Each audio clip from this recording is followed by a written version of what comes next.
বিশ্বব্যাপী গণমাধ্যমের স্বাধীনতার কথা বলে যুক্তরাষ্ট্র। এই বুলি আওড়ালেও খোদ দেশটির প্রেসিডেন্টই বারবার আঘাত করছেন পত্রিকা ও টেলিভিশন চ্যানেলকে। সবশেষ মামলা করে বসলেন দ্য ওয়াল স্ট্রিট জার্নাল এবং মিডিয়া ম্যাগনেট রুপার্ট মার্ডকের বিরুদ্ধে।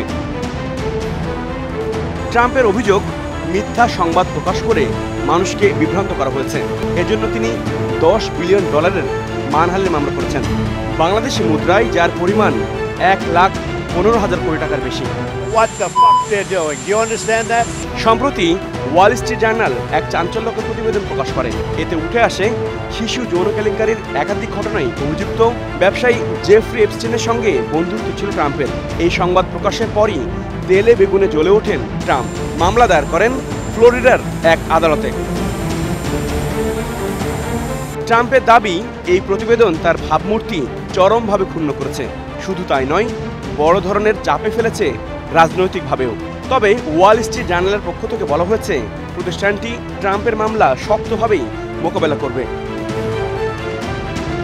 এদিকে সংবাদ প্রকাশের জেরে হোয়াইট হাউসের সামনে ট্রাম্পের বিরুদ্ধে বিক্ষোভ করেছেন অনেকে। এ সময় এপস্টাইন সংক্রান্ত সব ফাইল দ্রুত প্রকাশের দাবি জানান তারা। সম্প্রতি নিউ ইয়র্ক টাইমস ও সিএনএনের উপরও ক্ষোভ ঝাড়েন ট্রাম্প।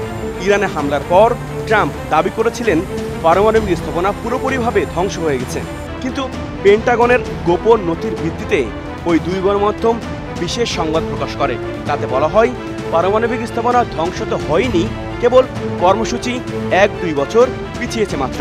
এমন খবর প্রকাশের পর গণমাধ্যম দুটির উপর ক্ষুব্ধ প্রতিক্রিয়া দেখিয়েছিলেন Trump. H R Rafi, star news.